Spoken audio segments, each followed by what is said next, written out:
Good afternoon, guys. Eric Corral from Remax Partners. Today I'm inviting a special guest, good friend of mine. We have Francisco with Expert Mortgage. So today we're gonna do a video, not only to showcase my new listing, but I'm actually doing a video so we can give tips for homeowners to be landlords, or for basically tips on being a landlord. So let's go inside. Cool. All right. We're here with Francisco. He's gonna cover some of the different type of loan options that there are for rental dwellings. So yeah, tell us a little bit more about some loan options that you might need. Sure. So there's different type of loans, different type of ways that you can go about becoming a landlord, right? So if it's your first property, if you don't own any other property, my favorite way is to purchase a 2 to 4 unit FHA with 3.5% down payment. That's the easiest way to get in the door. Okay. You know, lower down payment, great rates. It's just lower requirements. You know, a lot easier requirements. So that's the best way. So yeah, I know that when you're looking to finance a rental dwelling, any building that's 2, 3, or 4 units is still considered residential. Yes. Right? Yes. So on a residential rental property, you know, what are some of the credit score requirements, down payments, reserves? Like what are some of the things that lenders look for? Yeah, so for FHA, the minimum credit score is 580. With COVID, those requirements went a little bit higher. Actually, a lot of banks went all the way up to 640 and 660 for FHA. They're starting to ease up on that now. I think we're down to 600 now with our lenders. 600 credit score for FHA. You could finance a 2 to 4 unit. You can purchase FHA, live in 1 unit, and rent out the other unit or the other 2 units. The trick to that is that you could use the rental income from those additional units to help you qualify for more.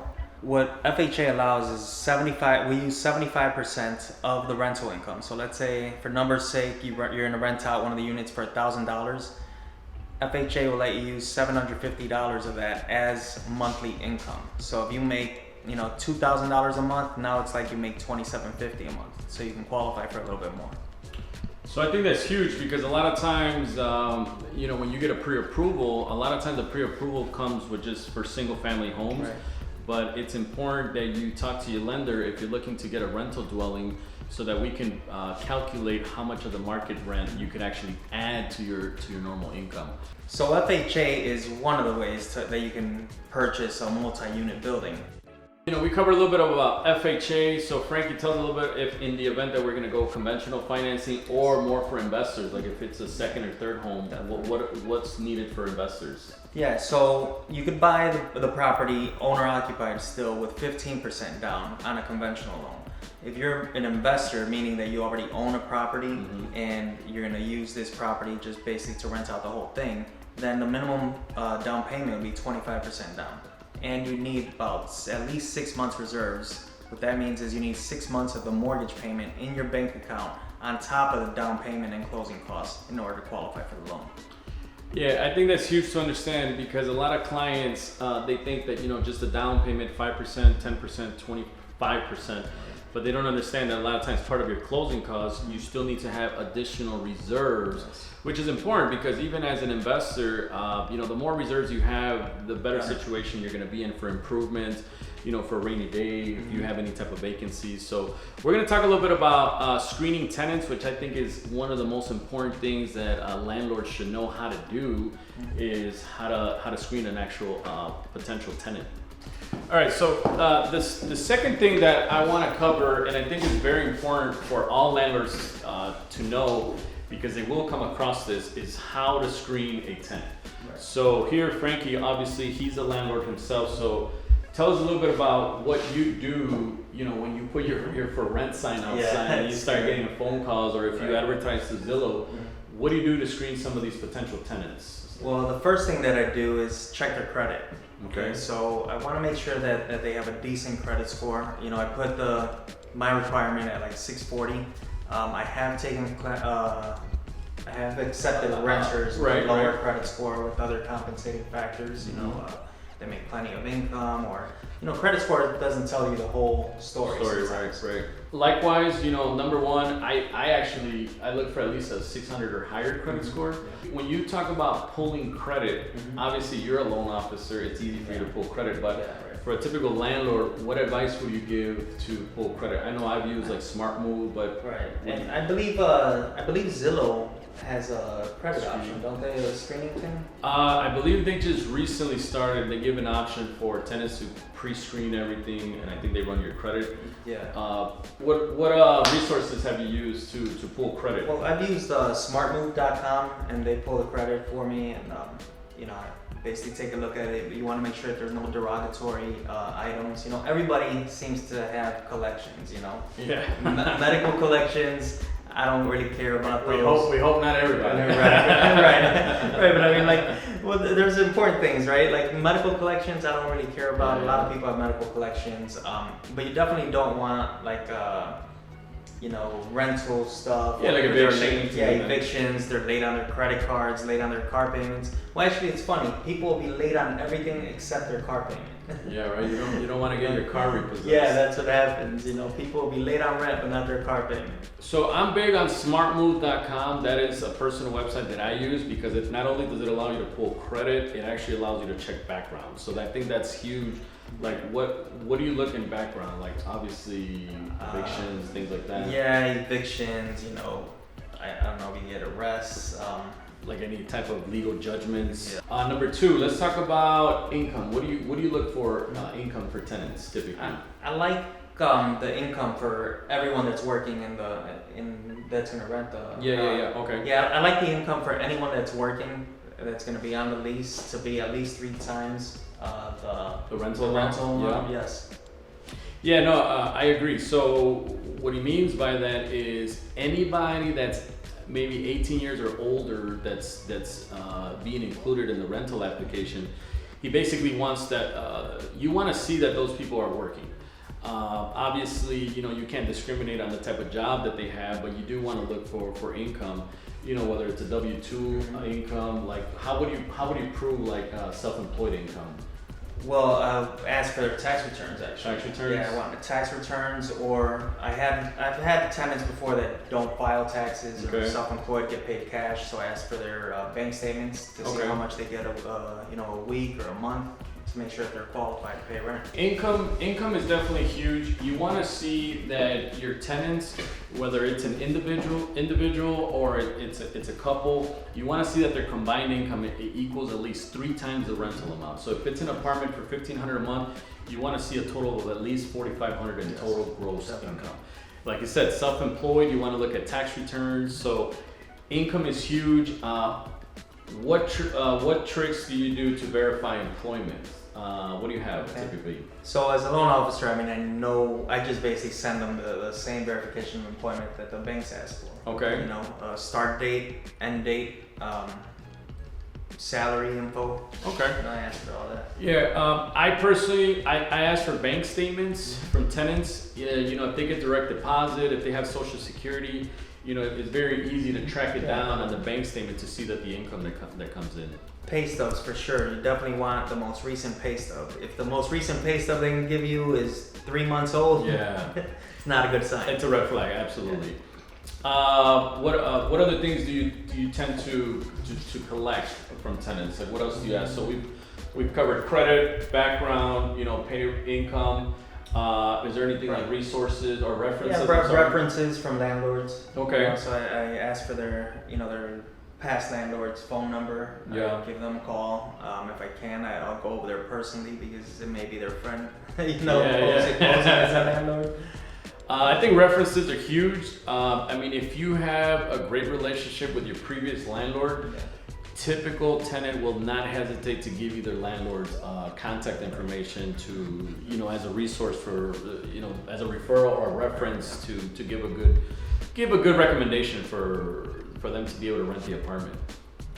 Just to kind of wrap up the screening, let's just say you have a great family, everything seems to kind of check off, but there's a couple, discrepancies that don't quite make sense. Like what's something you're willing to request to still accept their application? Right, well, not too long ago, I had very nice family applied Yeah. for this apartment, but they got paid cash, so they didn't file taxes. And I'm like, okay, well, I really like you still. You know, you don't have a credit score, but let me see your bank statements. I want to make sure that you have money. Yeah. Oh, well, I don't have any bank statements because of X, Y, and Z, whatever.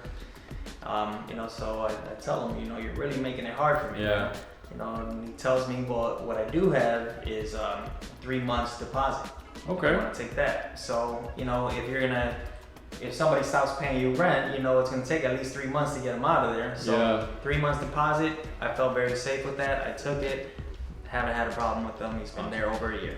So as a landlord, one thing that you gotta understand is that you gotta understand that your tenant you don't have to only accept first month's rent, first month deposit. You know, if there's some discrepancies in the rental application, don't be afraid to ask for, you know, further documents, you know. So, you know, more rental amount is huge. A bigger security deposit, I think, is big. I personally ask every single application a full rental application. I ask for most recent check stub or payroll taxes. Definitely. I ask for bank statements. I want to see that they have X amount of reserves. You know, in case of a great rainy day, the car breaks down. Right. You know, typically, what's the first thing they're gonna fall behind on? Rent. Probably rent, exactly. So, you know, those are things that you want to look at to properly screen your tenants. And most importantly, you want to make sure that everything you request that they actually submit. If they're cutting you short on certain things, or they're telling you that, you know, just to take their word for it, you know, nowadays with COVID, you really want to be careful with the screening process, for sure. Another thing that you can ask for, like if their credit score's not there, or I don't know, something. If they have a cosigner, someone with good credit, like their parents. I took another tenant whose credit score was not that good, but their parents' credit score was great, and they were willing to cosign. I'll take that all day, because people with great credit, they're not going to cosign for just anybody. Yeah. One of the other things that we want to cover is leases. You know, the importance of a strong lease, you know, that landlords should have. So I mean, there's very common terms that you can add to a lease, but you know, aside from rental amounts, aside from rental deposits, what are some of the rules or, you know, pet restrictions that you like to include into your leases? Well, if you're going to allow a pet, I usually add another $50 a month just for the Like pet. a rental amount? Yeah, like a rental amount Okay. for the pet, like a pet fee basically, because there is more wear and tear on your floors, Yeah, or absolutely. carpets especially. If you have brand new hardwood floors, you know, a cat or a dog is really gonna ruin that. Yeah. So you wanna charge for that. Okay, so you're pretty pet friendly landlord. What do you say? I am. I mean, I'm a dog owner myself, so you know, I have a soft spot for them. Yeah. So I'll take pets. I would say, just to kind of elaborate a little bit more. So I personally, in my rentals, I don't like to allow pets. I personally don't have any pets at the moment. Right. Don't hate me, please, guys. But I think that's huge. You know, charging either an additional deposit or charging a little extra for, you know, a pet Yeah, rent, definitely, basically. yeah. But the one thing I would like to say is, if you're going to allow one tenant to have, you do have to be consistent. So if you have multiple apartments in your building, you want to make sure you're fair to everybody. You know, you can't just tell one apartment you can have pets and deny another applicant. What about like your rules, your late fees? You know, typically after how many days are you knocking on the tenant's door to come pick up rent? Well, luckily, you know, I've been lucky to have good Yeah. tenants, but we do have a 5-day late fee on our leases. I don't think I've had to implement that. Yeah. But I do have it just for safety. Yeah, so for late fees, I think it's pretty standard. Typical late fee can be requested if rent's paid late after 5 days. And from what I've seen, it's typical 5% of the actual rental amount. You could put your own flat fee as well. But I mean, obviously, depending if there's a situation, you can be flexible with your tenants. Yeah, definitely. I mean, I don't enforce it all the time. I think I let a few people slide on that, but you definitely want to have that just for protection. Yeah.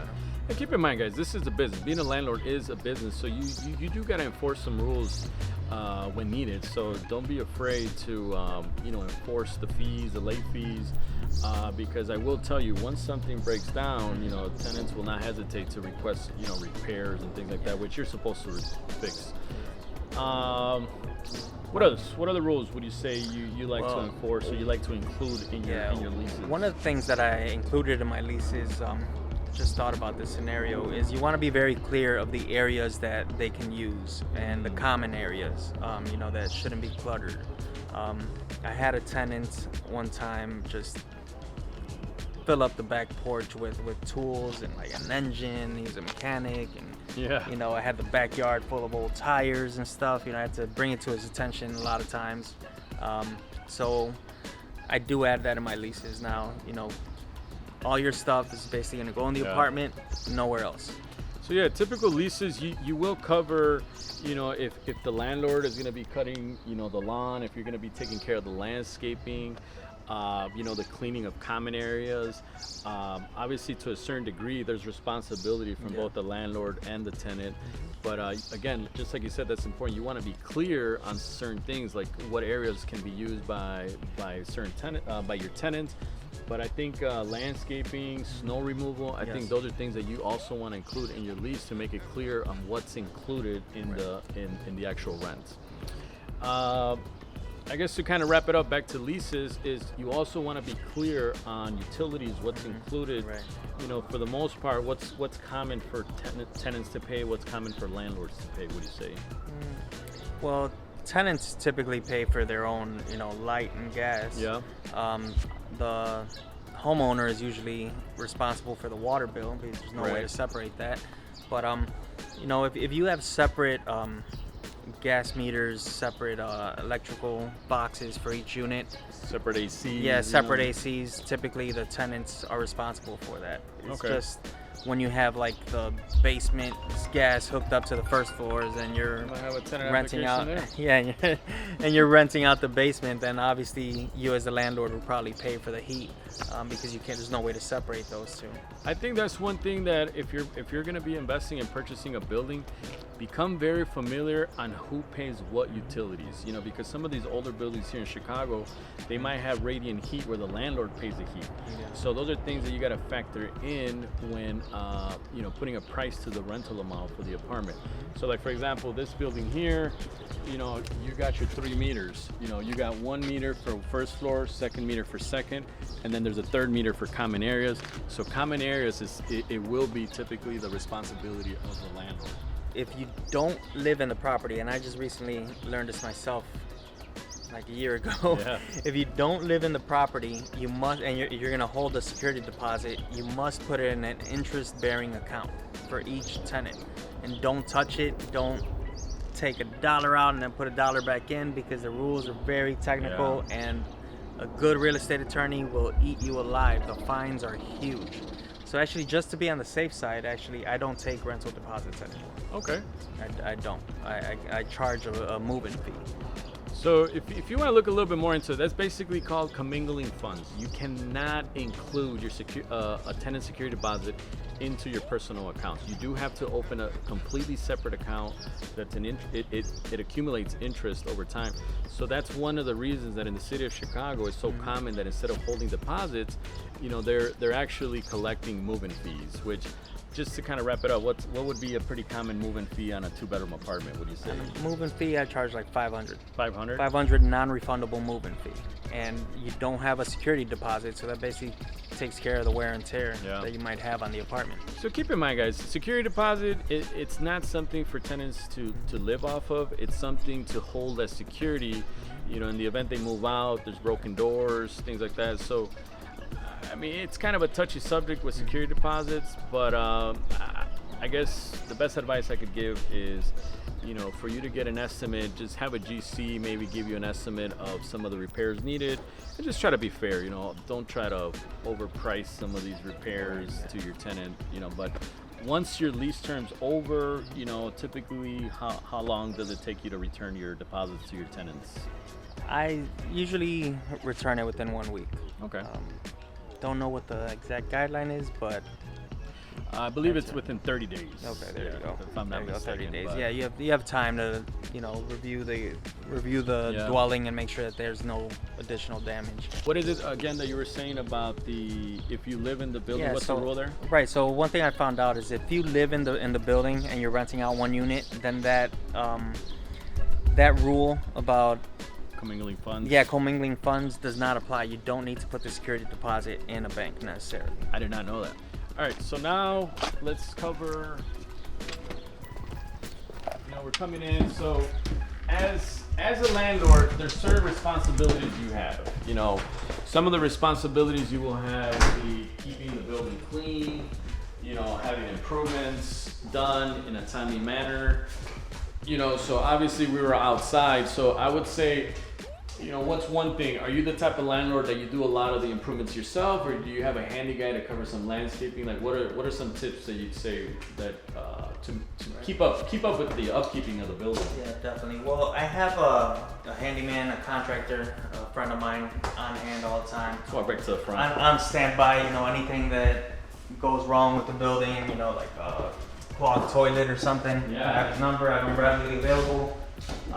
It's always good to have at least 2 people that can be available at any moment.